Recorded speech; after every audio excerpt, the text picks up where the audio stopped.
টাইমের রেসপেক্টে প্রতি মুহূর্তে দিক পরিবর্তন করে। এটা আমি একটা সাইনোসয়েডাল ওয়েভ আঁকলাম। তো এটা হচ্ছে একটা অল্টারনেটিভ কারেন্ট, বা এই ওয়েভটা এরকম হতে পারে। দেখুন সময়ের রেসপেক্টে একবার পজিটিভ একবার নেগেটিভ হচ্ছে, ঠিক আছে। কিন্তু আমরা যদি ডাইরেক্ট কারেন্টের কথা বলি, ডাইরেক্ট কারেন্ট দেখতে অনেকটা হচ্ছে স্ট্রেট লাইন হয়, এরকম স্ট্রেট লাইন। অর্থাৎ ধরুন সময়, এটা 0 সেকেন্ড, এটা 1 সেকেন্ড, 2 সেকেন্ড, এরকম যদি আমরা গ্রাফ আঁকি, ধরুন 5 অ্যাম্পিয়ার কারেন্ট পাস করছে, তাহলে ডাইরেক্ট কারেন্ট যদি হয় 1 সেকেন্ড আগে যদি 5 অ্যাম্পিয়ার হয়, 2 সেকেন্ড পরে গিয়েও 5 অ্যাম্পিয়ারই থাকবে। অর্থাৎ এই কারেন্টের ভ্যালুটা যেটা হচ্ছে সেটা হচ্ছে কনস্ট্যান্ট, সেই জন্য এটাকে বলা হয় ডাইরেক্ট কারেন্ট, ঠিক আছে। কারেন্ট বা ভোল্টেজ সমস্ত ক্ষেত্রে কিন্তু আমরা ডিসি ক্ষেত্রে এরকম স্ট্রেট লাইন বা এটাকে ডিসি কারেন্ট বলা হয়, এবং অল্টারনেটিভ কারেন্টের ক্ষেত্রে সেটা প্রতি মুহূর্তে দিক পরিবর্তন করবে। তো এবার আসছি আমাদের তাহলে বাড়ির সাপ্লাইয়ের ক্ষেত্রে। আমাদের বাড়ির সাপ্লাই হচ্ছে কি 230 ভোল্ট এসি, যেটা কিনা আমাদের এসি সার্কিটের প্রাইমারি সাপ্লাই, যেটা ঠিক আছে, এটা হচ্ছে আমাদের সাপ্লাই, বাড়ির সাপ্লাই।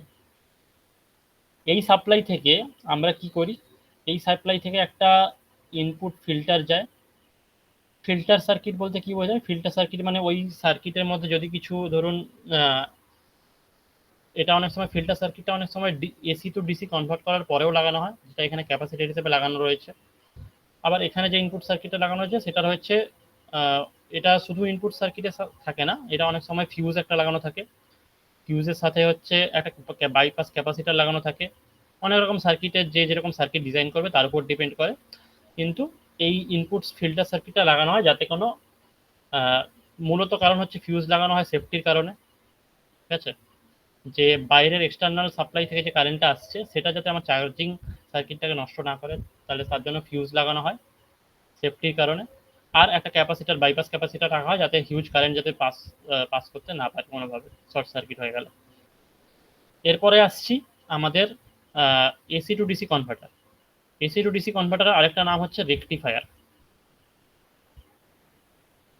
এই রেকটিফায়ার সার্কিট আমরা সবাই দেখেছি, কোথায় দেখেছি, আমাদের যে স্মার্টফোনে সবার আছে, আমাদের তাদের যে সার্কিটটা থাকে চার্জিং সার্কিট, স্মার্টফোনের যে চার্জার থাকে সেই চার্জারের মধ্যে রেকটিফায়ার সার্কিটই থাকে বেসিক্যালি।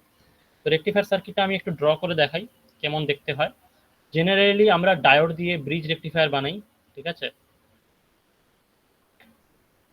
আমি একটা নর্মাল ব্রিজ রেকটিফায়ার এঁকে দেখিয়ে দিচ্ছি।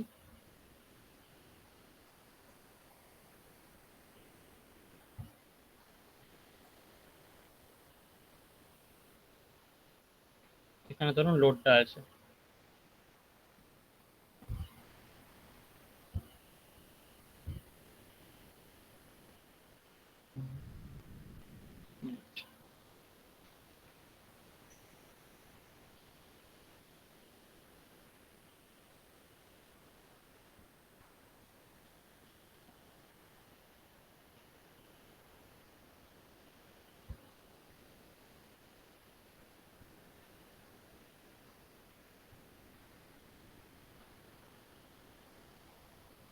এখান থেকে আমরা লোডটা নেব।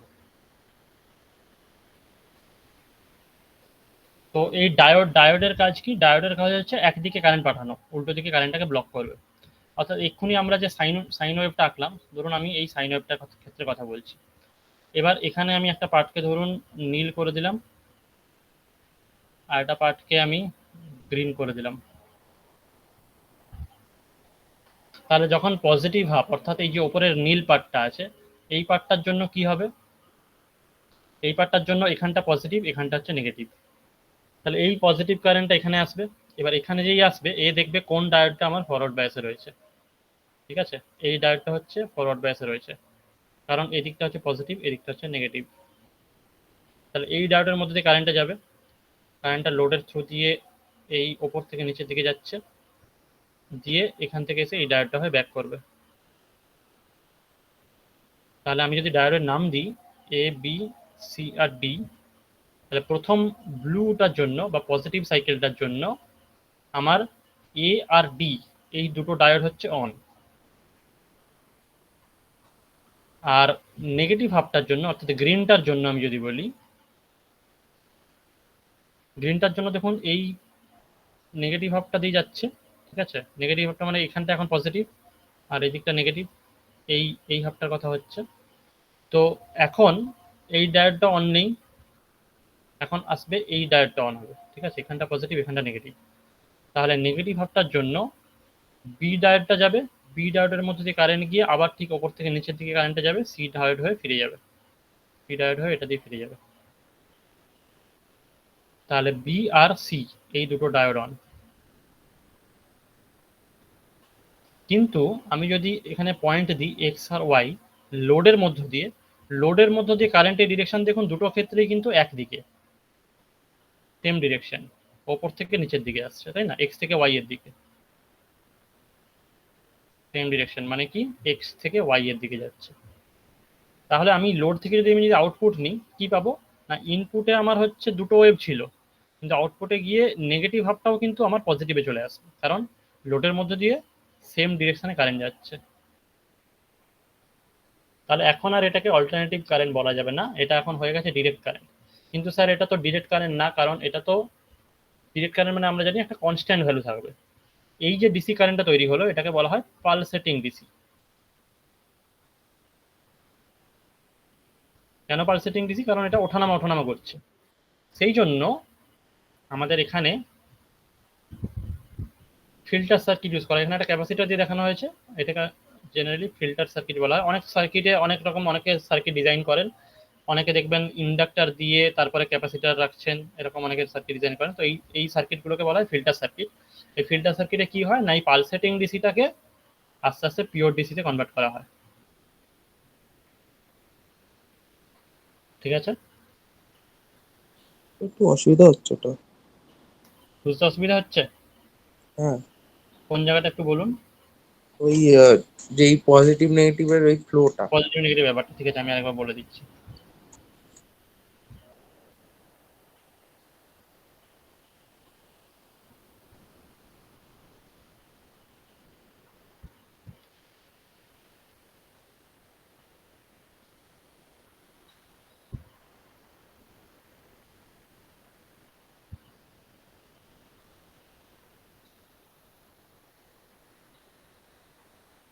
দেখুন এখানে চারটে ডায়োড রয়েছে, A B C R D. ঠিক আছে, ডায়োড কখন অন হয়, যখন এটা হচ্ছে ডায়োডের অ্যানোড, তারপরে এখানে আমার পজিটিভ, এদিকটা হচ্ছে নেগেটিভ। যখন ডায়োডের অ্যানোডে আমরা পজিটিভ দেব আর ক্যাথোডে নেগেটিভ দেব, তখন ডায়োডটা অন হবে। আদারওয়াইজ উল্টো দিকে, মানে আমি যদি এখানে পজিটিভ দিই এখানে যদি নেগেটিভ দিই, তাহলে কিন্তু ডায়োড কারেন্ট পাস করাতে পারবে না, মানে এদিক থেকে এদিকে কারেন্ট পাস করবে না কোনোদিন, কারণ ডায়োড হচ্ছে ইউনিট ডিরেকশন।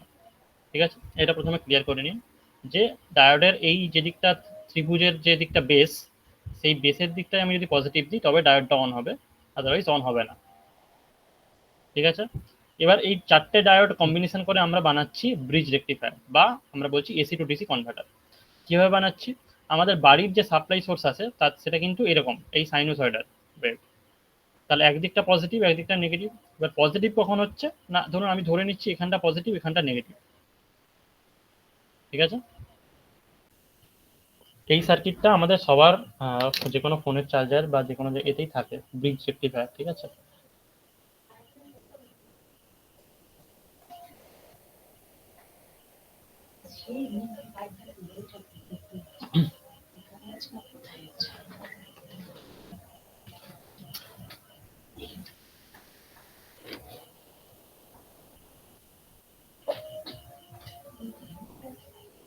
এখানে কারো কিছু ডাউট আছে?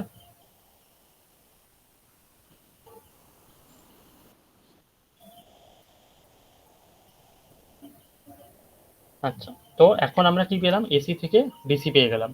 ক্লিয়ার? এবং ডিসির পরে ফিল্টার সার্কিট দিয়ে আমরা পালসেটিং ডিসি থেকে পিওর ডিসি পেয়ে যাচ্ছি। তারপরে হচ্ছে কাজ হচ্ছে আমাদের DC two DC converter. DC two DC converter মানে কি, ডিসি তো আছেই স্যার, আমি তাহলে ডিসি থেকে আবার কনভার্ট করব কেন? তার কারণ হচ্ছে আমাদের ধরুন ব্যাটারি, ব্যাটারি তো সবার সমান লেভেলে থাকে না।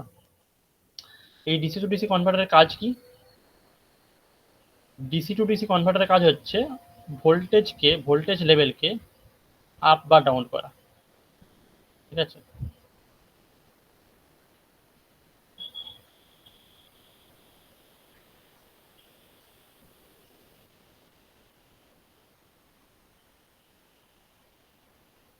According to the requirement. মানে ব্যাটারিতে ধরুন আমার 48 ভোল্টের ব্যাটারি রয়েছে, কিন্তু আপনি কনভার্ট করে পাচ্ছেন ধরুন 37 ভোল্ট মতো আউটপুট আসছে, তাহলে 37 ভোল্টটাকে আমাকে 48 ভোল্টে কনভার্ট করে দিতে হবে, তবে ব্যাটারি চার্জ হবে, তাই না?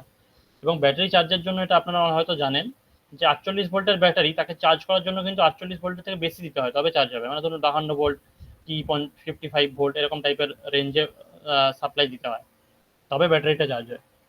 তখন আমাকে কি করতে হবে, 37 ভোল্টটাকে স্টেপ আপ করে আমাকে এই 55 ভোল্ট বা 60 ভোল্টের রেঞ্জে তুলে দিতে হবে, তবে আমি ব্যাটারিটাকে চার্জ করতে পারবো। ঠিক আছে, এবার এই ব্যাটারি আর এর মধ্যে একটা রিলে বা কন্ট্যাক্টর থাকে, যেটা কিনা সেফটি পারপাসে বা কানেকশন বিল্ড পারপাসে দেওয়া হয়। মানে যখনই আমার রিলেটা অন হবে তখনই ব্যাটারিটা চার্জ হবে। ধরুন ব্যাটারিটা ফুল চার্জ হয়ে গেছে, ঠিক আছে, তো অটোমেটিক্যালি কাট অফ হয়ে যাবে। বা ব্যাটারিটা ধরুন আরো চার্জ ডিমান্ড করছে, তখন আমি এটা অনেক অনেক চার্জারের ক্ষেত্রে ফেসিলিটি থাকে যে আমি হাই অ্যাম্পিয়ার করে পাঠাতে পারি, যে তাড়াতাড়ি চার্জ করার জন্য। ঠিক আছে, তো এই ব্যাপারগুলো তখন রিলের মাধ্যমে কমিউনিকেট করা হয়। রিলে বা কন্ট্যাক্টরের কাজ হচ্ছে বেসিক্যালি কমিউনিকেশন করা, মানে ডিসি টু ডিসি কনভার্টার থেকে যে ভোল্টেজটা আসছে সেটা ব্যাটারি পর্যন্ত পৌঁছে দেওয়া, যখন দরকার নেই তখন কাট অফ করে দেওয়া। ঠিক আছে, এবার মূল সার্কিটটা তো হয়ে গেল, কিন্তু আমাদের আরেকটা ব্যাপার যেটা রয়েছে সেটা হচ্ছে এই যে ফিডব্যাক ফর্ম সেন্সার। এই সেন্সারটা কোথা থেকে আসে না, বিএলডিসি মোটরের আমরা হল সেন্সার পড়বো। ঠিক আছে, মেনলি হল সেন্সার। হল সেন্সার থেকে আমরা স্পিড, মোটরে কত স্পিডে ঘুরছে বা মোটরে কত কারেন্ট যাচ্ছে না যাচ্ছে সেই ব্যাপারগুলো জানবো। আরও কিছু কিছু সেন্সার রয়েছে, আপনারা কন্ট্রোলারের কোন টার্মিনালগুলো কোথায় অ্যাড হচ্ছে সেটা দেখেছেন। তো কিছু কিছু সেন্সার থেকে আমাদের ফিডব্যাক আসে, টেম্পারেচার সেন্সার থাকে। তো সেই ব্যাপারগুলো আমরা কোথায় পাঠাবো না, আমরা হচ্ছে এই ফিডব্যাক যে আসে সেই ফিডব্যাকগুলো আমরা পাঠাই হচ্ছে মাইক্রো কন্ট্রোলারে।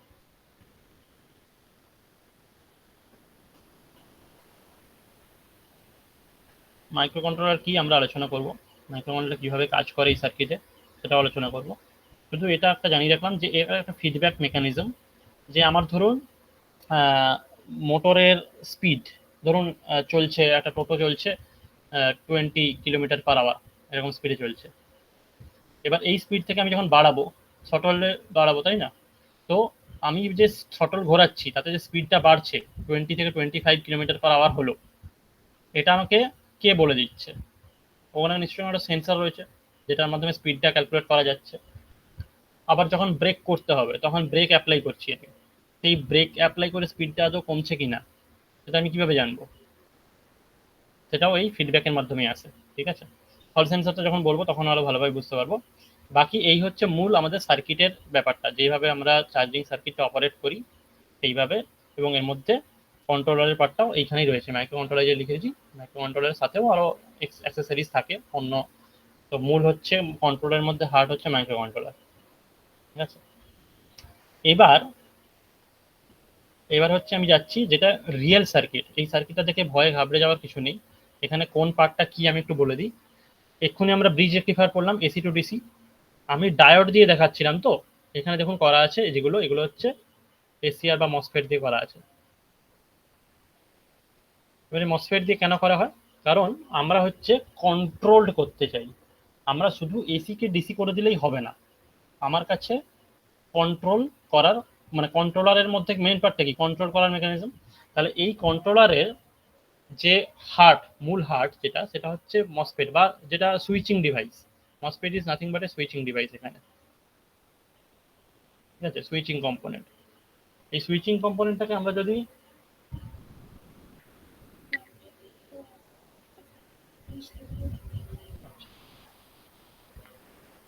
তো এই সুইচিং সার্কিটটাকে আমরা যদি ডিজাইন করতে চাই, কিভাবে ডিজাইন করব না, প্রত্যেকটা দেখবেন মসফেটটা যদি আরো আলোচনা করি, মসফেটটা ডিটেলস আলোচনা করতে গেলে এইভাবে আলোচনা করতে হবে। মসফেটের তিনখানা টার্মিনাল থাকে, একটা হচ্ছে গেট, একটা হচ্ছে ড্রেন, একটা হচ্ছে সোর্স।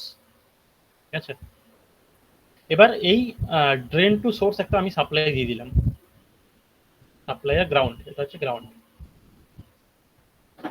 এখানে সাপ্লাই দেওয়া হচ্ছে।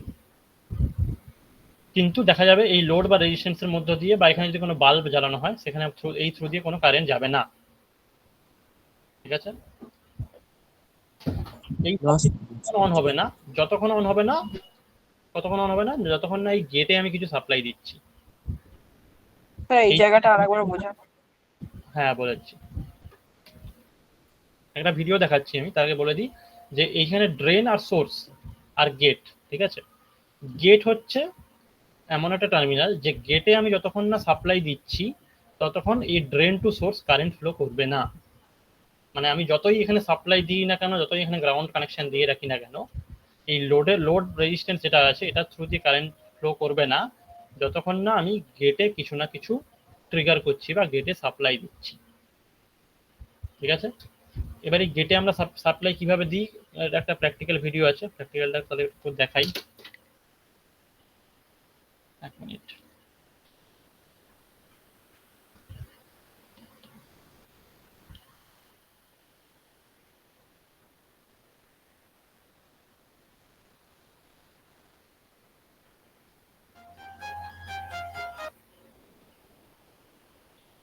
দেখুন এখানে 1 2 3 বলে টার্মিনাল লেখা আছে, স্ক্রিনটা দেখতে পাচ্ছেন তো সবাই? হ্যাঁ স্যার। এখানে 1 2 3 তিনটে টার্মিনাল রয়েছে। এক মানে প্রথমে একদম লেফট সাইডেরটা হচ্ছে গেট, তারপরে হচ্ছে ড্রেন, তারপরে হচ্ছে সোর্স, 2 নম্বরটা হচ্ছে ড্রেন। 2 নম্বরে আমি কি করবো, পজিটিভ সাপ্লাই দেবো। 3 নম্বরে আমি মানে 2 আর 3 এর মাঝখানে আমি বাল্বটা কানেক্ট করে রাখবো, তাও দেখবো বাল্বটা জ্বলছে না। এবার যেই মুহূর্তে আমি গেটে সাপ্লাই দেবো ব্যাটারি থেকে, সেই মুহূর্তে বাল্বটা জ্বলে উঠবে। এখন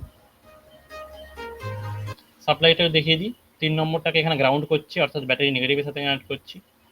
আর 2 নম্বরটা কি করলাম, বাল্বে দিলাম। এবার বাল্বের আরেকটা টার্মিনাল থেকে বেরিয়ে ব্যাটারি পজিটিভে যাচ্ছে।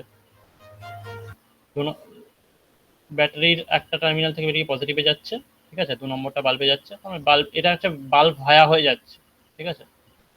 তো ড্রেন টার্মিনালটা তাহলে কি হলো, ড্রেন টার্মিনালটা লোডে গেল, এটা লোড। এই একটু আগে সার্কিটে যেটা দেখাচ্ছিলাম লোড রেজিস্ট্যান্স 2 যেটা দেখাচ্ছিল। তো তাহলে ড্রেন টার্মিনালটা আমার বাল্বের সাথে যুক্ত হলো, বাল্বের থেকে আমার পজিটিভের সাপ্লাইয়ের সাথে যুক্ত হলো। আর সোর্স টার্মিনালটা যেটা 3 নম্বরটা, সেটা হচ্ছে গ্রাউন্ডের সাথে অ্যাড হলো, ঠিক আছে। আর গেট থেকে কি করলাম, আমি গেট থেকে একটা টার্মিনাল বের করে রাখলাম, ঠিক আছে। এবার এখন বাল্বটা জ্বলছে না, কিন্তু বাল্বে সাপ্লাই দেওয়া আছে। কিরকম সাপ্লাই দেওয়া আছে না, পজিটিভ হয়ে এটা হচ্ছে আমার পজিটিভ হয়ে বাল্ব হয়ে ড্রেনে যাচ্ছে এবং সোর্সটা নেগেটিভে কানেক্ট করা আছে। মসফেট হয়ে বাল্বটা কানেক্ট করা আছে, বাট বাল্বটা জ্বলছে না। এবার যেই মুহূর্তে আমি গেটে সাপ্লাই দেব সেই মুহূর্তে বাল্বটা জ্বলবে। দেখুন এটা কানেক্ট করলাম, কিভাবে কানেক্ট করলাম, এটা টাচ করে দেখাচ্ছে, বাট এটা অরিজিনালি সার্কিটে কিছু একটা মাইক্রো কন্ট্রোলার থেকে আউটপুট যায়, ঠিক আছে, কিছু একটা মিনিমাম ভোল্টেজ যায়। তো এখানে টাচ করা মানে এটা গ্রাউন্ডের সাথে একটা কানেকশন হয়ে গেল, যেই মুহূর্তে গ্রাউন্ডের সাথে কানেকশন হলো সেই মুহূর্তে বাল্বটা জ্বলে উঠলো, বোঝা গেল?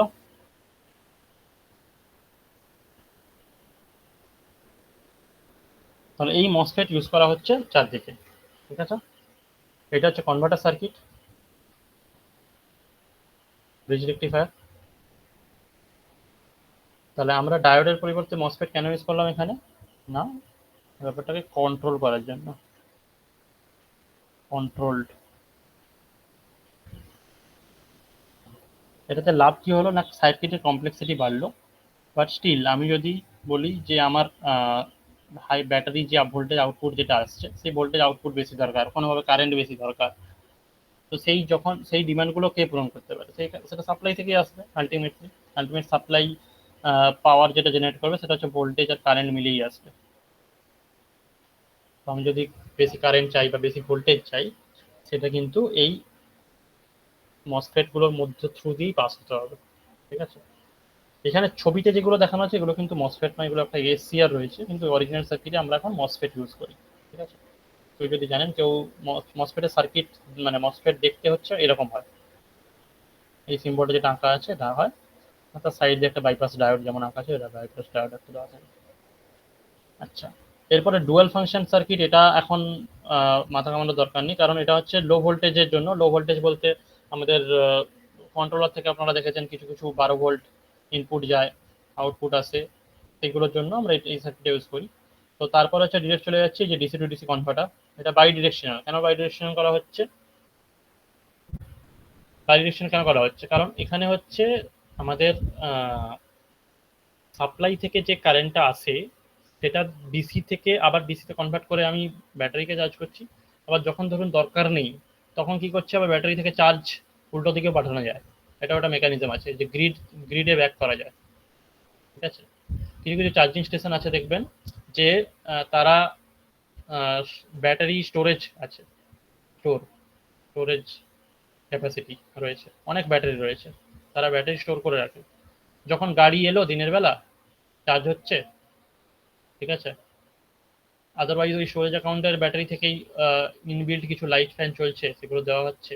এবার এক্সট্রা যে পাওয়ারটা আসছে, অর্থাৎ ধরুন কোনো সোলার বা উইন্ড পাওয়ার প্ল্যান্ট থেকে এটা চলছে, এবার এক্সেস যে পাওয়ারটা আসছে ও কি করছে, সেটা আবার ব্যাক পাঠিয়ে দিচ্ছে। কোথায় ব্যাক পাঠিয়ে দিচ্ছে না, গ্রিড যেখান থেকে নিচ্ছে সেখানেই ব্যাক পাঠিয়ে দিচ্ছে। ঠিক আছে, এটা সোলার চার্জিং সার্কিট বোধহয় আমি রেখেছিলাম। হ্যাঁ, সোলার চার্জিংটা অনেকটা এরকম। ঠিক আছে, তো সোলার পিভিআরে এখান থেকে আমার আউটপুট যেটা আসে সেটা কিন্তু ডিসি আসে। ঠিক আছে, ডিসি থেকে এটাকে এসিতে কনভার্ট করা হয়, কনভার্ট করে ওটা পাওয়ার গ্রিডে পাঠানো হচ্ছে, যেখান থেকে নিচ্ছিলাম পাওয়ারটা সেখানে পাঠানো হচ্ছে। আর বাকি যে এক্সেস পাওয়ারটা সেটা ডিস্ট্রিবিউশন প্যানেল থেকে আবার ডিসিতে কনভার্ট করে আমি ইভিকে চার্জ করছি। জেনারেলি সোলার ইভি চার্জিং সিস্টেমগুলো এইভাবেই ডিজাইন করা হয়।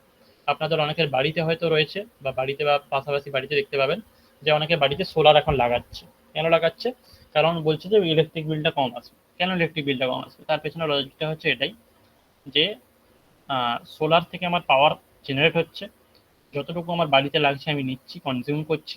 এক্সেস পাওয়ারটা আমি কি করছি, যেখান থেকে আমি পাওয়ারটা নিচ্ছি না ওখান থেকে পাঠিয়ে দিচ্ছি, অর্থাৎ পাওয়ার গ্রিড বা ধরুন নিয়ারেস্ট যে ট্রান্সফর্মার থেকে আপনার লাইনটা আসছিল সেখানে আপনি আপনার পাওয়ারটা ফেড করছেন। ঠিক আছে, তো এই জন্য হচ্ছে সোলার ইভি চার্জিংটা বেশি ইম্পর্টেন্ট, এখনকার দিনে বেশি আরো জোর দেওয়া হচ্ছে। আচ্ছা, চার্জিং সার্কিট নিয়ে যদি কিছু ডাউট থাকে, এই কমপ্লেক্সিটির মধ্যে এখন আপনারা যাবেন না, কারণ এগুলো প্রপার ইলেকট্রনিক্স কম্পোনেন্ট দিয়ে সার্কিট ডিজাইনার যারা করেন তারা বানান।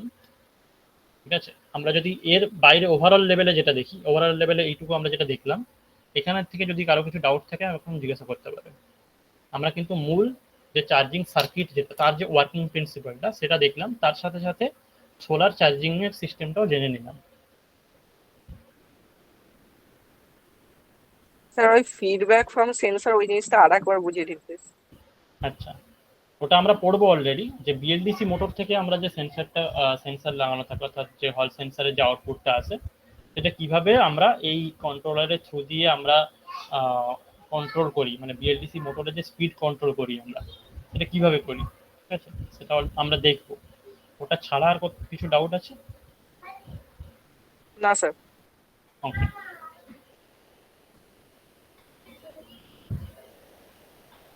বিএলডিসি মোটরটা তাহলে দেখে নিই, তারপরে আমরা তাহলে এটাতে আমরা ব্যাক করবো। ঠিক আছে, ফিডব্যাকের ব্যাপারটাতে।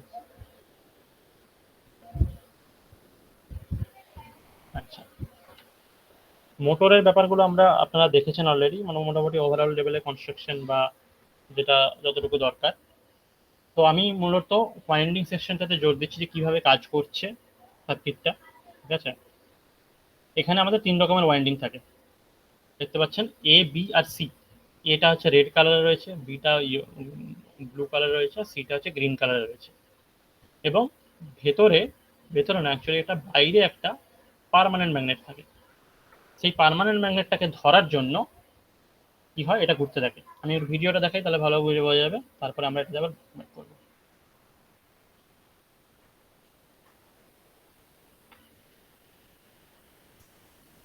Today I'm presenting you our new reference design for solar microinverter, featuring our newest GAN devices and C2000 microcontroller.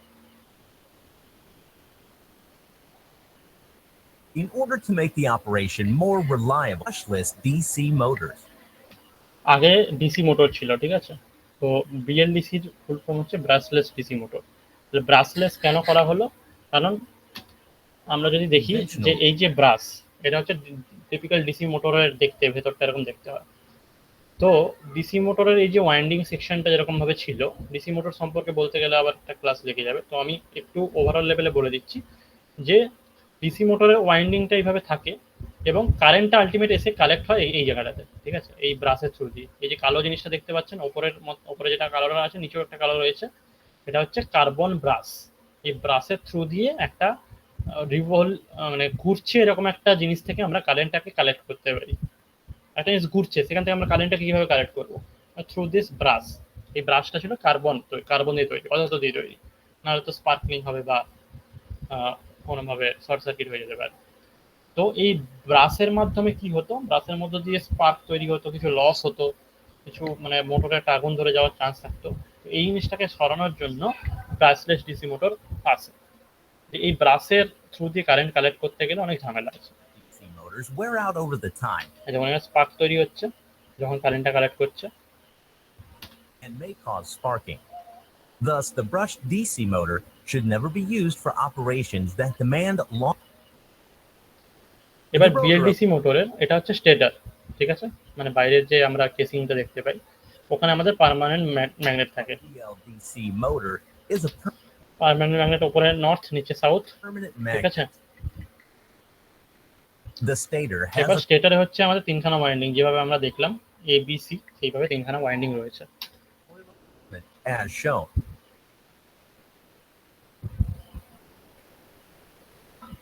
By applying DC power to the coil, এবার ডিসি এই যে কয়েলগুলো রয়েছে, এই কয়েলগুলোতে কি হয় না, আমি ডিসি সাপ্লাই দিচ্ছি, ঠিক আছে। তো কয়েলগুলো এমনভাবে বানানো থাকে, দেখতে পাচ্ছেন, একটা হচ্ছে যে ক্লকওয়াইজ থাকে, নিচেরটা কিন্তু অ্যান্টি ক্লকওয়াইজ রয়েছে। মানে ওপরেরটা যদি পজিটিভ আউটপুট ক্রিয়েট করে, নেগেটিভ কয়েলটা কিন্তু নেগেটিভ আউটপুট ক্রিয়েট করবে, ঠিক আছে। কয়েলটা একটা ক্লকওয়াইজ, একটা অ্যান্টি ক্লকওয়াইজ, এইভাবেই তৈরি করা থাকে। মানে এ কয়েলের দুটো কয়েল, বি এর জন্য দুটো কয়েল, সি এর জন্য এরকম দুটো কয়েল রয়েছে, ঠিক আছে। coil will energize and become an electromagnet. এটা ইলেকট্রোম্যাগনেটিক ফ্লাক্স তৈরি করছে, যেভাবে আমাদের সমস্ত মোটর ফ্লাক্স জেনারেট করে। The operation of a BLDC is based on the simple force interaction between the permanent magnet and the electron. এবার আমরা সবাই জানি যে ধরুন মোটরের ক্ষেত্রে কি হয়, নর্থ পোল সাউথ পোলকে অ্যাট্রাক্ট করে, সাউথ পোল নর্থ পোলকে অ্যাট্রাক্ট করে, তাই না? তো এখানে যে ওপরে যে নর্থ পোলটা আমরা দেখতে পাচ্ছি, এর নিয়ারেস্ট সাউথ পোল যেটা থাকবে, ওটা ওর কাছাকাছি যেতে চাইবে, নর্থ পোল ক্রিয়েট হলো। তাহলে এই যে নর্থ পোলটা সাউথ পোলের দিকে অ্যাট্রাক্ট হলো, তাহলে এই মোমেন্টে এতে হচ্ছে পজিটিভ ভোল্টেজ যাচ্ছে, আর বি আর সি দুটোই অফ, সেই জন্য দুটোই জিরো। এই উপরে সাইডে গ্রাফগুলো ভালো করে লক্ষ্য করবেন, এটাতে পজিটিভ আর বি আর C zero, Rotor nears coil A, ঠিক আছে। coil B is energized. এবার যখন চলে এলো নর্থ পোল সাউথ পোলের কাছাকাছি চলে এলো, সেই মুহূর্তে কি করলাম আমরা না, কয়েল বিটাকে এনার্জাইজ করে দিলাম। তাহলে কি হবে, এই নর্থ পোলটা এবার এই সাউথ পোলের কাছাকাছি আসতে চাইবে, এবং এই নর্থ পোলটা এই সাউথ পোলের কাছাকাছি আসতে চাইবে, ঠিক আছে। তাহলে এ কয়েলটাকে আমি এখন অফ করে দিলাম, বি কয়েলটাকে অন করলাম, দেখুন বি কয়েলটা উপরে উঠছে, এ কয়েলটা জিরোতে চলে আসছে। As the rotor nears coil B, same যখন বি এর কাছাকাছি চলে এলো, নর্থ পোল সাউথ পোলের কাছাকাছি, সাউথ পোল নর্থ পোলের কাছাকাছি চলে এলো, সেই মুহূর্তে আমরা আবার সিটাকে অন করলাম, সিটাকে এনার্জাইজ করলাম, কয়েল সি কে। তাহলে এ আর বি দুটোই এখন অফ আছে, কয়েল সিটাকে এনার্জাইজ করে দিলাম। after that, coil A is energized with the opposite polarity. এবার কি করলাম, এবার হচ্ছে উল্টো দিকে, কারণ এখন সাউথ পোলটা যেখানে ছিল নর্থ পোলের কাছাকাছি, যখন এ কয়েলটাকে অন করেছিলাম, এখন উল্টো দিকে চলে গেছে। তাহলে আমি পজিটিভ সাপ্লাই দিয়ে যদি এ কয়েলটাকে আগে অন করে থাকি, এখন নেগেটিভ সাপ্লাই দিয়ে অন করব। বললাম, বোঝা গেল? প্রথমে আমি পজিটিভ সাপ্লাই দিয়ে অন করেছিলাম এ কয়েলটাকে, এখন নেগেটিভ সাপ্লাই দিয়ে অন করলাম। কেন? কারণ এখন নর্থ পোল আর সাউথ পোলের ডিরেকশন পুরোপুরি উল্টো হয়ে গেছে, 180 ডিগ্রি শিফট করে গেছে। সাউথ পোলটা নর্থ পোলের দিকে চলে গেছে, নর্থ পোলটা সাউথ পোলের দিকে চলে গেছে, বাইরের স্টেটারটা যদি লক্ষ্য করেন আপনারা, ঠিক আছে। তাহলে দেখুন এটাকে আমি কি করলাম, মাইনাস ভোল্টে চার্জ করলাম, বি আর সিটাকে অ্যাজ ইট ইজ জিরো রাখলাম। এবার বিটাকে চার্জ করবো মাইনাস ভোল্টে। This process is repeated and the rotor continues to rotate. বোঝা যাচ্ছে, বিটা এটাও নেগেটিভে অন হয়েছে, তারপরে বিটা নেগেটিভে অন হয়েছে, তারপরে সিটা নেগেটিভে অন হয়েছে। কেন নেগেটিভে অন হচ্ছে? এটা হচ্ছে পুরো একটা সাইকেল।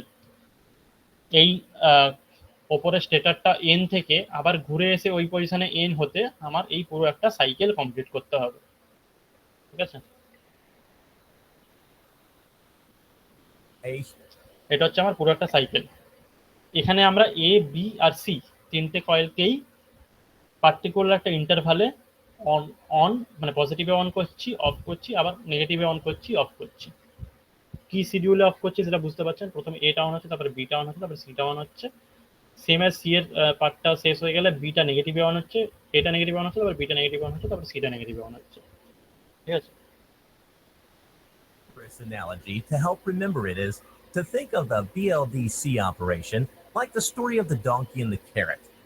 এখানে কম্পেয়ার করা হচ্ছে সেই আমরা ছোটবেলায় গল্প পড়েছিলাম যে সেই গাধার মুখে একটা আহ, গাজর ঝুলিয়ে মেরে দিলে সেই গাধাটা ছুটতে থাকছে। তো মানে সবসময় কি করছে, একটা রিলেটিভ ভেলোসিটি থাকছে, নর্থ পোল আর সাউথ পোলের মধ্যে একটা গ্যাপ থাকছে। যদি সবসময় ম্যাচ করে যায়, সাউথ পোল আর নর্থ পোল যদি সবসময় ম্যাচ করে যায়, তাহলে তো ও আর মুভ করবে না, তাই না? সেরকমই গাধার মুখের সামনে যখন আমরা গাজরটা ঝুলিয়ে রাখছি, ও সবসময় গাজরটাকে খাওয়ার চেষ্টা করছে, কিন্তু কখনোই খেতে পারছে না, কারণ দেয়ার ইজ এ ডিস্টেন্স। বোঝা গেল? এখানেও সেম জিনিসটা হচ্ছে, মানে সাউথ পোলটা যখনই নর্থ পোলের কাছাকাছি আসছে, তখনই আমি কি করছি, পোলারিটি চেঞ্জ করে দিচ্ছি বা উল্টো কয়েলটাকে এনার্জাইজ করে দিচ্ছি। তাহলে ও এটাকে ধরার চেষ্টা করার জন্য ঘুরে যাচ্ছে, বাট কখনোই ধরতে পারছে না।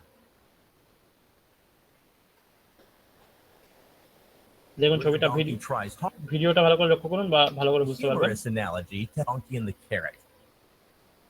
Where the donkey tries hard to reach the carrot, but the carrot keeps moving out of reach. Even though this motor works, it has one drawback. You can notice that at any instant, only one coil is energized. আচ্ছা, এবার এই যে কয়েলটা হলো, আমরা তখন ধরে explanation যেটা দেখলাম, এর ওপরে একটা মডিফিকেশন রয়েছে। কিরকম মডিফিকেশন না, আমরা অ্যাট এ টাইম একটাই কয়েলকে এনার্জাইজ করছি না আমরা তখন অবধি, হয় এ অন, না হলে বি অন, না হলে সি অন, এইভাবে কাজ করছিল সার্কিটটা। এবার এটাকে আরো মডিফাই করে বিজ্ঞানীরা, যেটা যারা রিসার্চ করছিলেন, তারা বের করলেন যে একসাথে আমরা দুটো কয়েলকে এনার্জাইজ করি। ঠিক আছে? তাতে কি হবে, লকিং ব্যাপারটা থাকবে না, মানে নর্থ পোল আর সাউথ পোল যে কাছাকাছি এসে অ্যাট্রাক্ট করে যে থেমে যাচ্ছে, ওই থেমে যাওয়ার ব্যাপারটা থাকবে না। মানে যখন যখন ভালো করে লক্ষ্য করুন, নর্থ পোলটা সাউথ পোলের কাছাকাছি চলে আসছে, সেই মুহূর্তে আমি সাপ্লাইটা চেঞ্জ করছি, সেই পাশেরটাকে এনার্জাইজ করছি। বাট অ্যাট দ্যাট মোমেন্ট যখন নর্থ পোল সাউথ পোলকে অ্যাট্রাক্ট করে নিচ্ছে, সেই মোমেন্টটাতে কি হবে, সেই মোমেন্টটাতে স্ট্যাটারটা কি ফিক্স হয়ে যেতে চাইবে, আর ঘুরতে চাইবে না, কারণ ও তো নর্থ পোল সাউথ পোলকে পেয়ে গেছে, রাইট? তো এখানে হচ্ছে আমাদের মূল যেটা ভাবার, সেই জন্য একসাথে আমরা কি করবো, দুটো কয়েলকে এনার্জাইজ করবো। যখন এর কাজ শেষ হয়ে যাচ্ছে, তখন তার উল্টো দিকে বি আর সি কে একসাথে অন করবে, এরকম ভাবে কাজটা করবে। Greatly reduce the power output of the motor. এটাতে পাওয়ারটা রিডিউস করা যায়। ঠিক আছে, Here is কিভাবে the করবো? trick to overcome this problem. When the rotor is in this position, along with the first coil, which pulls the rotor, you can energize the coil behind it. দেখুন এখানে হচ্ছে কি করছে, দুটো কয়েলকে একসাথে on করে দিচ্ছে।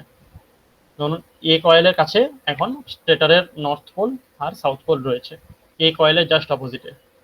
সেই মোমেন্টে বি আর সি কে অন করে দেওয়া হলো। যেই মুহূর্তে বি এর কাছাকাছি চলে আসবে, তখন সি আর এটাকে অন করে দেওয়া হবে। যেই মুহূর্তে আবার সি এর কাছে চলে আসবে, তখন সি আর বিটাকে অন করে দেওয়া হবে। এইভাবে কাজ করবে। বোঝা যাচ্ছে? কারো ডাউট আছে কি? স্যার, যখন নর্থ পোলে সাউথ পোলের আকর্ষণ হচ্ছে, হ্যাঁ, আবার উল্টো দিকে নেগেটিভ, এই নর্থ পোল আর নর্থ পোলে বিকর্ষণ হচ্ছে, তাহলে এটাতে স্পিডটাও বাড়বে ওর ফলে। না না, উল্টো দিকটা দেখুন সেম চলে আসছে, মানে যখন নর্থ পোল উল্টো দিকে সাউথ একটা পোল এখানে, বিকর্ষণ হচ্ছে। না না, নর্থ পোল সাউথ পোল যখন কাছাকাছি আসছে, এখানে ধরুন সাউথ পোল ছিল আর এখানে নর্থ পোল আছে, এখানে যেমন অ্যাট্রাক্ট করছে, উল্টো দিকটাও কিন্তু সেম, এখানেও সাউথ পোল আর নর্থ পোল উল্টো দিকে থাকছে। মানে এই কয়েলটা যদি নর্থ পোল ক্রিয়েট করে, এই কয়েলটা কিন্তু সাউথ পোল ক্রিয়েট করবে, কারণ একই কয়েলের দুটো বললাম না একটু আগে, একটা ক্লকওয়াইজ ওয়াইন্ডিং করা আছে, একটা অ্যান্টি ক্লকওয়াইজ ওয়াইন্ডিং করা আছে। সুতরাং এই কয়েলের একদিকে যদি নর্থ পোল ক্রিয়েট হয়, এই কয়েলের নিচের দিকটাতে সাউথ পোল ক্রিয়েট হবে। এখানে বিকর্ষণের কোনো জায়গা নেই, দুটোই অ্যাট্রাক্ট করবে কিন্তু। ঠিক আছে, আমি একটু এঁকে বোঝাই, বুঝতে সুবিধা হবে।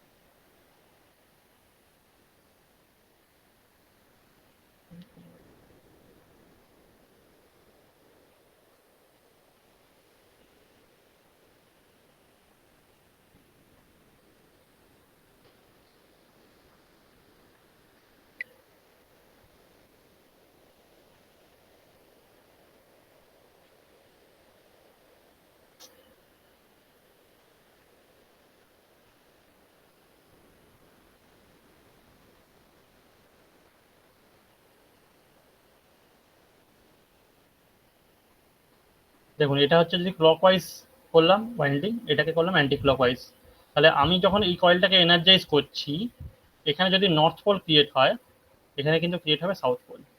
এবার বাইরের দিকে যে স্টেটারে যেটা রয়েছে, স্টেটারে যদি এখানে সাউথ পোল থাকে তাহলে এখানে কিন্তু স্টেটারে থাকবে নর্থ পোল।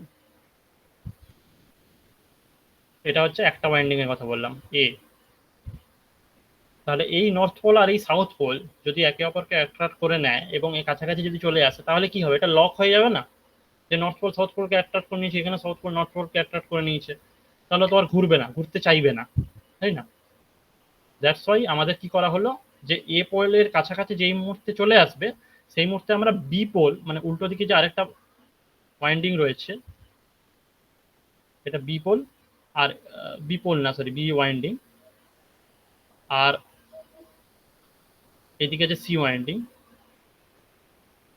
এই দুটোকে একসাথে এনার্জাইজ করে দেওয়া হলো।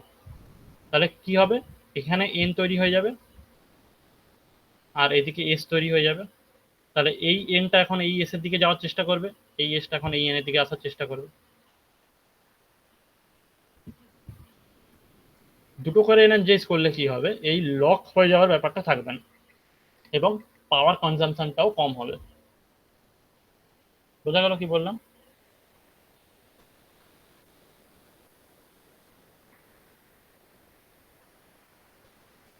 Such a way that it will push the rotor. For this instant, দেখুন এইটা হচ্ছে এই যে নর্থ পোলটা আছে এই নর্থ পোলটাকে রিপালশন করবে আর এটা হচ্ছে অ্যাট্রাকশন করবে, ঠিক আছে? যখন আমি দুটো কয়েল অন করব তখন কি করবে, একজন কেউ দাঁড়িয়ে আছে তাকে একজন পেছন দিক থেকে ঠেলছে আর সামনের দিক থেকে একজন টানছে, এরকম একটা ব্যাপার হয়ে যাবে যখন আমি দুটো কয়েল একসাথে এনার্জাইজ করব। এই নর্থ পোলকে ঠেলবে এবং এই নর্থ পোল এই সাউথ পোলকে টানবে, দুটো মিলে যে ফোর্সটা জেনারেট হবে সেটার জন্য আমার পাওয়ার কনজাম্পশনটা কম হবে। ক্লিয়ার? আর কিছু ডাউট আছে? স্যার কিন্তু দুটো যখন অন থাকছে সে তো বেশি এনার্জি খরচ হওয়ার কথা। দুটো অন থাকছে তাতে বেশি এনার্জি খরচ হওয়ার কথা, এটা বলছেন তো? হ্যাঁ, কিন্তু তো আগে কি ছিল, আগে আমার একটাই নর্থ পোল ক্রিয়েট হচ্ছিল, একটাই নর্থ পোল একটাই সাউথ পোলকে অ্যাট্রাক্ট করছিল, বাট এখানে কি হচ্ছে, একজন খেলছে আর একজন টানছে, মানে এই নর্থ পোল খেলছে আর ওই সাউথ পোল টানছে। অর্থাৎ আগে সেম এনার্জাইজ করে আমি একটা কয়েলকে এনার্জাইজ করে যে পরিমাণ আউটপুট পাচ্ছিলাম মানে মোটরের যে পাওয়ার পাচ্ছিলাম এখন তার থেকে অনেক গুণ পাওয়ার পাচ্ছি বেশি, মানে ডবলের থেকেও বেশি পাচ্ছি দুটো কয়েলকে এনার্জাইজ করার পরেও, কারণ একজন খেলছে আর একজন টানছে। তাতে যে টর্কটা তৈরি হবে বা তাতে যে স্পিডটা তৈরি হবে সে তার পাওয়ারটা কিন্তু অনেক বেশি হবে। এখানে পাওয়ারটা বেশি কনজিউম হচ্ছে, কিন্তু তখন যদি ধরুন যদি বলি যে তখন একটা কয়েল এনার্জাইজ করার জন্য আমার যদি 1 কিলোওয়াট আওয়ারের রেটিং এর মোটর তৈরি হতো, এখন দুটো কয়েল এনার্জাইজ করার জন্য এখন ধরুন 3 কিলোওয়াট আওয়ারের পাচ্ছি। হতে পারে আমি যে পাওয়ার এনার্জাইজ করার জন্য দ্বিগুণ পাওয়ার দিচ্ছি বাট তাতে আমি কিন্তু 3 গুণ আউটপুট পাচ্ছি। এটা জাস্ট সাপোজ এক্সাম্পলের জন্য বললাম, ঠিক আছে?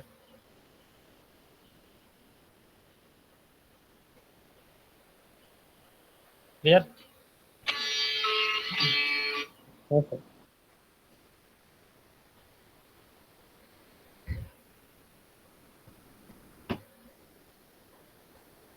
same polarity current is passed through এবারে the শুধু second coil. কয়েলগুলো দেখে নেবেন কোন একসাথে এ আর বি দুটো on, C off, The combined effect তারপরে এটা প্রথমে অফ হলো, বি অন আর সি অন, মানে এট এ টাইম দুটো অন থাকবে। তারপরে আবার এটা নেগেটিভে অন হলো, সি অন, বিটা অফ হয়েছে,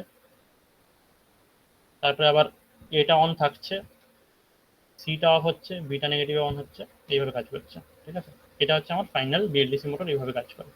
এবার এই যে এনার্জাইজ করছি এটাকে এইভাবে সাপ্লাই পাঠাতে হবে, বিটাতে এইভাবে সাপ্লাই পাঠাতে হবে, সিটাতে এই ইন্টারভাল অন্তর অন্তর সাপ্লাই পাঠাতে হবে, সেটা কে ডিসাইড করবে? সেই সিগন্যালটা আসে হচ্ছে আমার কন্ট্রোলার থেকে, এবং এই কন্ট্রোলার থেকে কে পাঠায়, এই যে হল সেন্সার আউটপুট রেডি করে, হল সেন্সারের আউটপুট থেকে আমরা হল সেন্সার হচ্ছে সাইডে সাইডে লাগানো থাকে, ঠিক আছে? সেখান থেকে আমরা স্পিডটা ক্যালকুলেট করি, সেই স্পিড অনুযায়ী এই সাপ্লাইগুলো আসে। মানে এই যে কতক্ষণ অন থাকবে, অন তো থাকবে বুঝতে পারছি, দুটো টাইম সাইকেল অন থাকবে, সেই টাইম সাইকেলের উইথটা কতটা হবে, 2 সেকেন্ড হবে না 1 সেকেন্ড হবে না 1 মিলি সেকেন্ড হবে না 1 মাইক্রো সেকেন্ড হবে, সেটা আমি কিভাবে ডিসাইড করবো? সেটা ডিসাইড করে হচ্ছে ওই যে বোঝাচ্ছিলাম একটু আগে যে ফিডব্যাকের ব্যাপারটা, এই ফিডব্যাকের মাধ্যমে কিন্তু এই উইথটা চেঞ্জ করা যায়, যেটা করে micro controller. Combined force nature. Two coils need oil.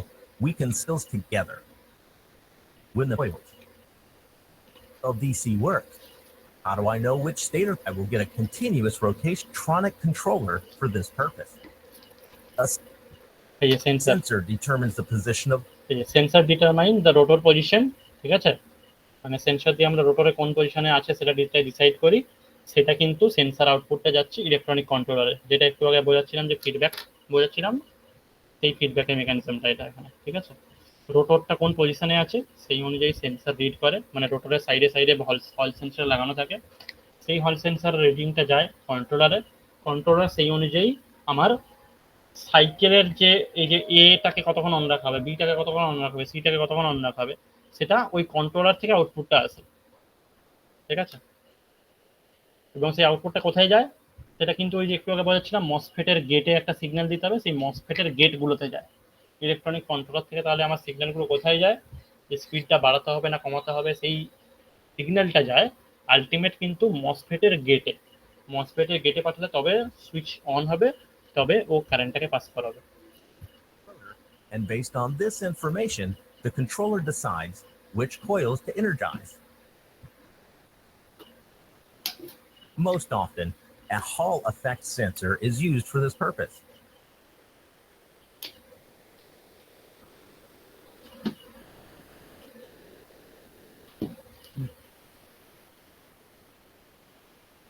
তাহলে এই যে একটু আগে বোঝাচ্ছিলাম, এই যে T1 মানে একটা সুইচ 1 1 2 3 4 5 6 ছখানা সুইচ দেওয়া থাকে ফর 3টে ফিল্ডস ABC, ঠিক আছে। এবার একটা ডিসি সাপ্লাই আসছে কন্ট্রোলার থেকে, এই কন্ট্রোলার থেকে যে সিগন্যালটা যাচ্ছে হল এফেক্টের যে সেন্সর, হল সেন্সরের ধরো নাম দিচ্ছি এ কয়েলের জন্য A1 আর A2, ঠিক আছে, বি কয়েলের জন্য ধরো B1 B2 আর সি কয়েলের জন্য C1 C2।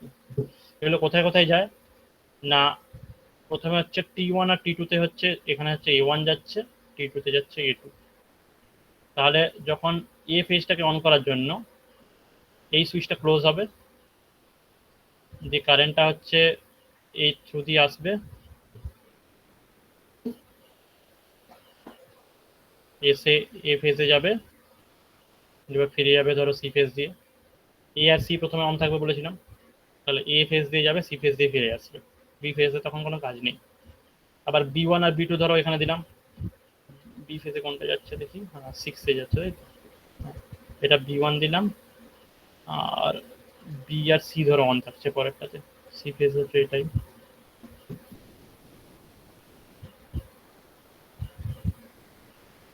ঠিক আছে, এটা মোটামুটি কম্বিনেশন করে করে থাকে এইভাবে, যে দুটো করে সুইচ অন থাকবে, C1 এটা C1 এটা C2 এরকম। এই যে সুইচগুলো আছে না T1 T2 T3, এই সুইচগুলো হচ্ছে বেসিক্যালি একটা মসফেট। আর এই মসফেট গুলো কিভাবে অন হয় না, মসফেট গুলোর গেটে কে সিগন্যাল পাঠায়, গেটে সিগন্যাল পাঠায় হচ্ছে কন্ট্রোলার। আর এই কন্ট্রোলার কিভাবে ডিসাইড করে যে কাকে অন করতে হবে কাকে অফ করতে হবে, ওকে ইনপুট পাঠাচ্ছে হচ্ছে হল সেন্সর বলে দিচ্ছে যে রোটরের পজিশন এখন এটা, তাহলে তুমি এ ফেজ কে অন করো আর সি ফেজ কে অন করো, রোটরের পজিশন এখন এটা, তাহলে ওকে বি ফেজ কে আর সি ফেজ কে অন করো, এ ফেজ কে অফ রাখো। সেই অনুযায়ী কিন্তু কন্ট্রোলার পাঠাচ্ছে সিগন্যাল মসফেটের গেটে, তবে এই সুইচগুলো অন হচ্ছে, তবে এই সার্কিটটা অপারেট করছে। ক্লিয়ার? কারো কিছু ডাউট আছে?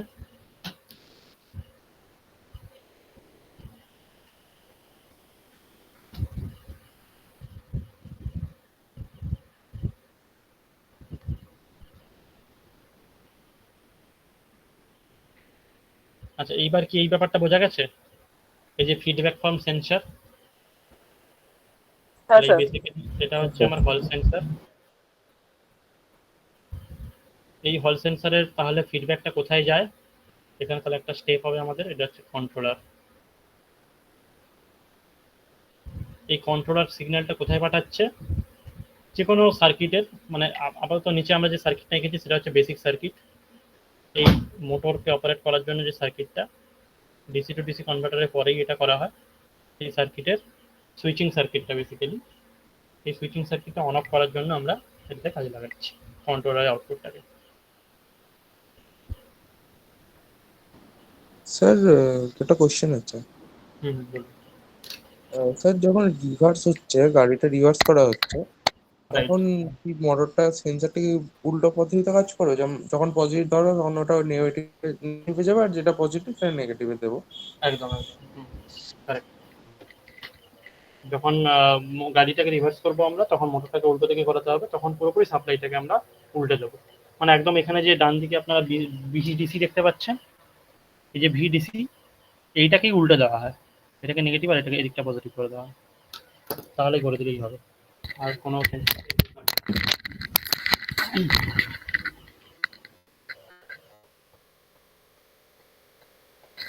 আর কিছু কোশ্চেন?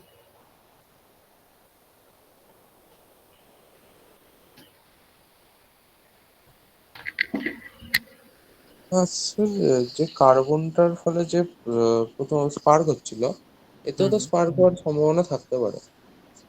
না, এখানে আপনার কোনো জিনিস ঘুরছে, মানে রেভলিউশনারি কোনো একটা সার্কিট বা কোনো কয়েল, সেখান থেকে আমাকে কারেন্টটাকে কালেক্ট করতে হচ্ছে না কোনোভাবে, সেই জন্য এখানে স্পার্কের সম্ভাবনাটা কম।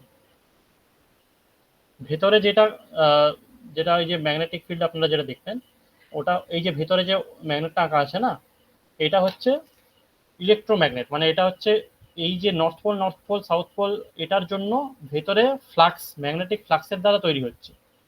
This is not physical magnet,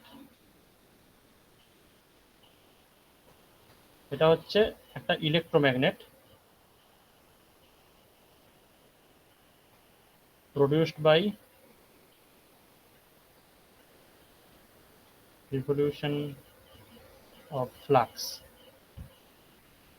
মানে এই নর্থ পোল সাউথ পোলের মাধ্যমে যে আমরা ম্যাগনেটিক ফ্লাক্স প্রডিউস হচ্ছে, সেই ফ্লাক্সের দরুন একটা ইলেকট্রোম্যাগনেট তৈরি হচ্ছে।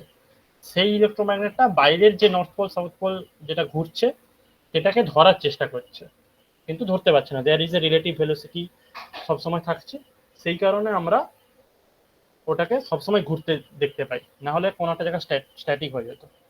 বাইরের যে ফিজিক্যাল ম্যাগনেটটা রয়েছে, সেই ফিজিক্যাল ম্যাগনেটটাই আলটিমেট ঘুরছে, যেটার কারণে আমরা বাইরে আমরা বিএলডিসি ফ্যান দেখেছি বা বিএলডিসি মোটর দেখেছি, বাইরের যে স্টেটারটা ওটাই ঘুরতে থাকে, ভেতরের যে রোটরটা ওটা কিন্তু ওই ভেতরটা ঘোরে না কিন্তু, ঠিক আছে? বাইরের যে ম্যাগনেটটা দেখে দেখালাম ওটা কিন্তু ঘুরতে থাকে। বুঝতে পেরেছি স্যার।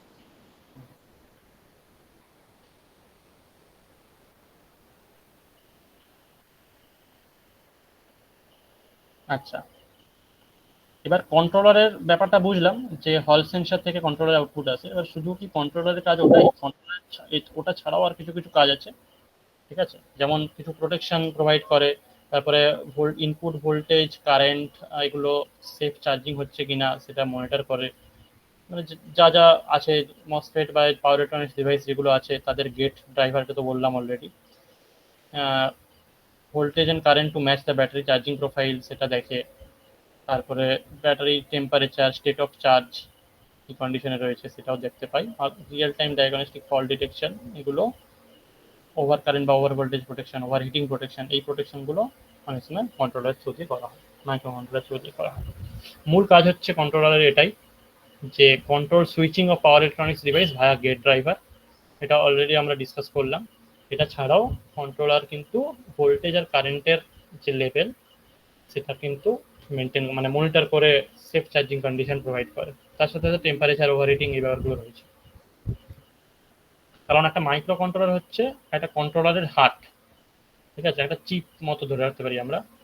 সেই মাইক্রো কন্ট্রোলার আপনারা অনেকেই দেখেছেন, মাইক্রো কন্ট্রোলার হয়তো হাতে কাছাকাছি যে কোনো রিমোটের সার্কিট বা কিছু পাওয়ার ইলেকট্রনিক্স সার্কিট খুলে গেলেই আমরা ভেতরে একটা বড় সড়ো একটা চিপ দেখতে পাই, যেটাকে আমরা মাইক্রো কন্ট্রোলার বলি। তার সাথে সাথে আনুষঙ্গিক অনেক কিছু সেন্সার বা অনেক কিছু মনিটর রিলেটেড, মানে যে ভোল্টেজ রেটিং, কারেন্ট রেটিং, এই রেটিংগুলো আমরা ডিসপ্লেতে দেখতে পাই, কত পার্সেন্ট ভোল্ট চার্জ আছে, সেগুলো আমরা কীভাবে দেখতে পাই? সেগুলো আমরা দেখতে পাই হচ্ছে এই যেগুলো আমরা দেখছি ডিভাইসগুলো, সেই ডিভাইসগুলোর কিছু না কিছু সেন্সার রিলেটেড করা আছে এই মাইক্রো কন্ট্রোলারের সাথে। তার মধ্যে আমরা রেটিংগুলো দেখতে পাচ্ছি ডিসপ্লেতে। এমনি কন্ট্রোলার থেকে কি কি টার্মিনালগুলো বের হয় সেগুলো তো আমরা অলরেডি জানি, এখানে ছবিতে অলরেডি এটা আগের ক্লাসে ডিসকাস করা হয়ে গেছে আপনাদের,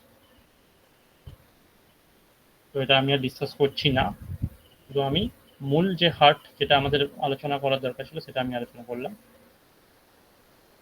আর সোলার ইভি চার্জিংটাও দেখিয়ে দিলাম। এখান থেকে আপনাদের যদি আরও কিছু প্রশ্ন থাকে বলতে পারেন।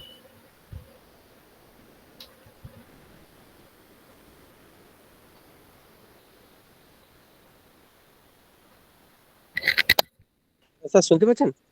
হ্যাঁ হ্যাঁ বলুন।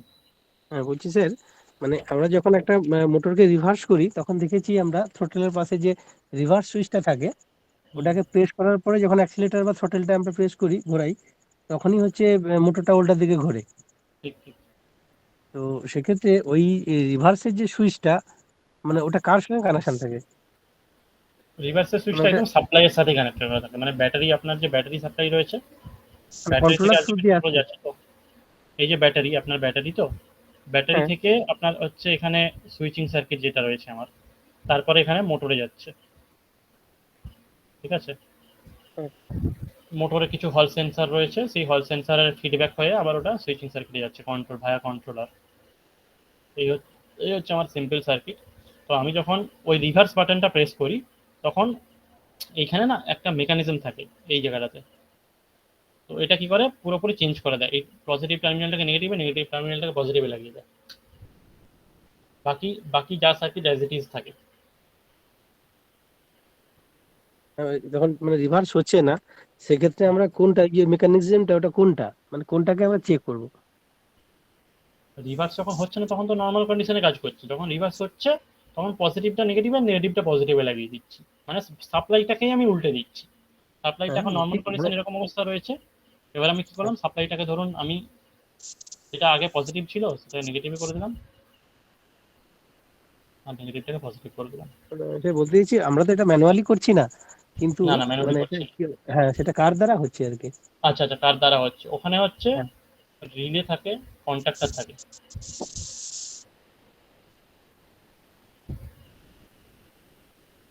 ঠিক আছে। কারণ ওটা হচ্ছে পাওয়ার সার্কিট, তো পাওয়ার সার্কিটে আমরা মানে সুইচিং এইভাবে করতে গেলে ওই প্রবলেম আছে, সেই জন্য আমাদের অলরেডি কন্ট্রোলার যখন ডিজাইন করা হয় সেই ক্ষেত্রে আমাদের যখন রিভার্স বাটনটা প্রেস করা হবে এই মুহূর্তে একটা মাইক্রো কন্ট্রোলার থেকে সিগন্যাল যাবে যে সাপ্লাইটা উল্টো হয়ে গেছে, অর্থাৎ রিলের মাধ্যমে ওটাকে অপারেট করা হয়। মানে কন্ট্যাক্টর থাকে, দুটো কন্ট্যাক্ট থাকে, সেই দুটো কন্ট্যাক্টের মাধ্যমে এটাকে চেঞ্জ করা হয় ডিরেকশনটাকে।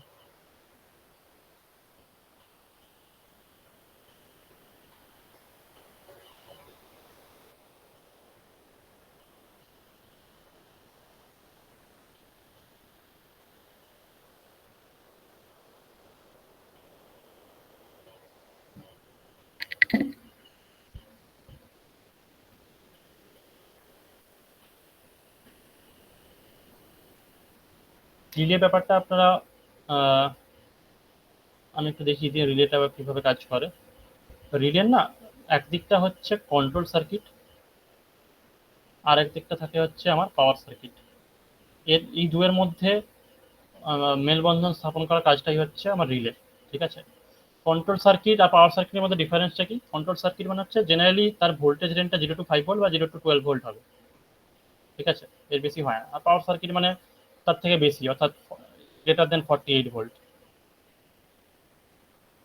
বা 90 ভোল্ট বা 80 ভোল্ট এরকম, ঠিক আছে। তাহলে আমি কন্ট্রোল সার্কিট থেকে কোনো একটা সিগন্যাল পাঠাতে চাইছি পাওয়ার সার্কিটে, সেটা কীভাবে পাঠাবো না রিলের থ্রু দিয়ে পাঠাবো। রিলে ডিভাইসটা কীরকম না একদিকে হচ্ছে কয়েল থাকে এরকম ইলেকট্রোম্যাগনেটিক কয়েল, তাহলে এ কী করবে, এ হচ্ছে দুটো কন্ট্যাক্ট থাকে,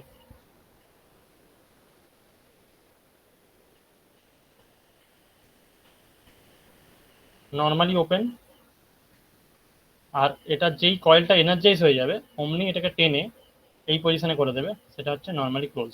মানে এটার সাথে কোনো মেকানিক্যাল পাতের মাধ্যমে এটা কানেক্ট করা থাকে, নর্মালি ক্লোজড, আর এটা নর্মালি ওপেন, ঠিক আছে।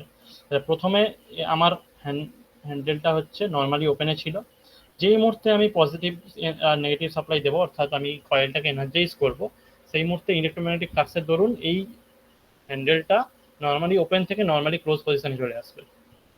তাহলে আমি এই কন্টিনিউয়াস একটা সাপ্লাই পাবো। তখন আমি ধরুন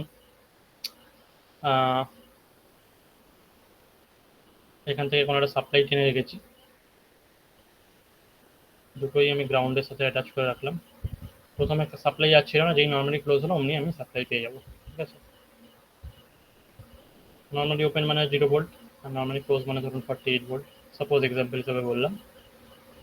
এইভাবে রিলে সার্কিটটা অপারেট করে। রিলেটা দেখতে এরকম বাক্সের মতো হয়, এদিকে দুটো টার্মিনাল থাকে আর পেছন দিকটায় হচ্ছে 3টে টার্মিনাল থাকে, এরকম জেনারেলি এটা হয়। এই দুটো টার্মিনাল থাকে হচ্ছে এনার্জাইজ করার জন্য, আর এই মাঝখানটা হচ্ছে কমন, আর একদিকটা হচ্ছে এনও আর এদিকটা হচ্ছে এনসি। যেই মুহূর্তে আপনি 12 ভোল্ট দিয়ে এটাকে এনার্জাইজ করবেন, দেখবেন একটা কট করে আওয়াজ হবে। এই আওয়াজ হওয়া মানে আমরা বুঝে যাই যে নর্মালি ওপেন থেকে নর্মালি ক্লোজ কন্ডিশনে চলে গেছে।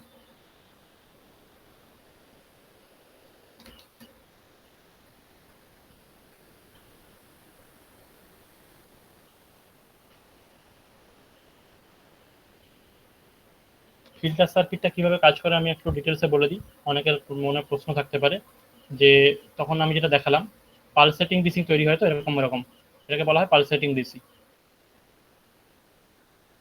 তাহলে এখান থেকে আমি পিওর ডিসিটা পাচ্ছি কি করে? ফিল্টার সার্কিটের মাধ্যমে, তাই না? তো এইটা যে আসছে এরপরে না অনেক সময় ইন্ডাক্টর বা ক্যাপাসিটার এরকম ইউজ করা হয়। শুধু ক্যাপাসিটার বা শুধু ইন্ডাক্টর অনেক সময় দুটো ইউজ করা হয়, যে যেরকম ইউজ করে। অনেক সময় এটাকে এলসি ফিল্টার বলা হয়, L for inductor, C for capacitor. ঠিক আছে, তো এই যে ফিল্টার সার্কিট এটার কাজ কি না, ইন্ডাক্টরের কাজ হচ্ছে কারেন্টের হঠাৎ চেঞ্জটাকে বাধা দেওয়া, আর ক্যাপাসিটারের কাজ হচ্ছে ভোল্টেজের হঠাৎ চেঞ্জটাকে বাধা দেওয়া। তাহলে এই যে হঠাৎ চেঞ্জ হচ্ছিল আপ ডাউন, এইটাকে করতে দেবে না ইন্ডাক্টর ক্যাপাসিটার দুজনে মিলে বাধা দেবে, এই জন্য এটাকে ফিল্টার সার্কিট বলা হয়। তাহলে কিরকম হবে জিনিসটা না, ক্যাপাসিটার হচ্ছে ভোল্টেজ ধরে রাখতে পারে, তাহলে এই যে উপরে উঠলো এটাকে আর বেশি নামতে দেবে না, এটা হালকা নামবে, আবার উপরে উঠবে, হালকা নামবে, এরকম হয়ে যাবে। এরকম করতে করতে এটা পিওর ডিসি হয়ে যাবে। ঠিক আছে, ক্যাপাসিটার ভোল্টেজটাকে ধরে রাখার চেষ্টা করবে আর ইন্ডাক্টর কারেন্টের হঠাৎ চেঞ্জটাকে বাধা দেবে। ক্যাপাসিটার জেনারেলি আমরা প্যারালাল ইউজ করি, কেন ইউজ করি বোঝা গেল, যে ভোল্টেজটাকে যাতে ধরে রাখতে পারে তার জন্য, কারণ আমি এখান থেকে আলটিমেট আমার আউটপুটটা নেব ক্যাপাসিটার অ্যাক্রস থেকে, ক্যাপাসিটার থেকে।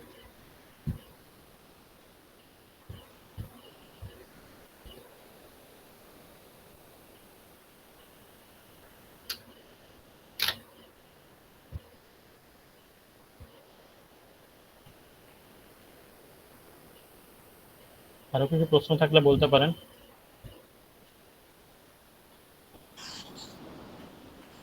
স্যার যখন ফোনের অনেকদিন ফোন ব্যবহার করলে ব্যাটারি ড্রেন করে, সেরকম বাইকেও তো তাহলে ড্রেন করবে সব অনেকদিন জায়গাতে ব্যবহার মানে করলে? ফোনের ব্যাটারি বা ইভি ব্যাটারি অলমোস্ট সেম বলতে গেলে। লিথিয়াম আয়ন ব্যাটারি ইউজ করা হয় ফোনে এখন সমস্ত ফোনেই। তো ব্যাটারির তো একটু আগে গৌরববাবু বলছিলেন না যে ব্যাটারির একটা লাইফ সাইকেল থাকে, মানে একটা ব্যাটারিকে আমি ফুল চার্জ করলাম আর ফুল ডিসচার্জ করলাম। ঠিক আছে, তো সেক্ষেত্রে কি হয়, আমাদের একটা ব্যাটারি একটা লাইফ সাইকেল নষ্ট হয়। এরকম করে করে অনেকগুলো ধরুন আমি লাইফ সাইকেল ইউজ করছি, তার সেক্ষেত্রে ব্যাটারি চার্জ কিন্তু আস্তে আস্তে যাচ্ছে। সেক্ষেত্রে ব্যাটারি একটা চার্জ আস্তে আস্তে কমতে থাকে। ঠিক আছে, সমস্ত ব্যাটারির একটা লাইফ সাইকেল নির্দিষ্ট রয়েছে, ব্যাটারির চার্জ ধারণ করার যে ক্ষমতা সেটা আস্তে আস্তে কমতে থাকে।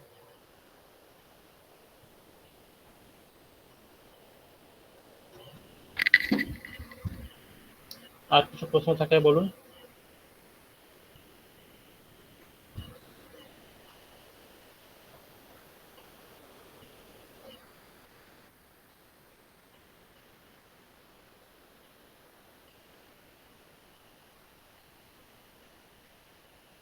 না স্যার, ঠিক আছে, সুন্দর হয়েছে।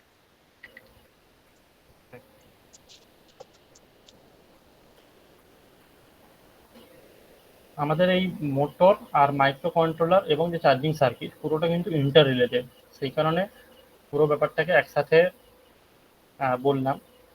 যদি কোনো পার্টে কারোর কিছু ডাউট থাকে বলতে পারেন।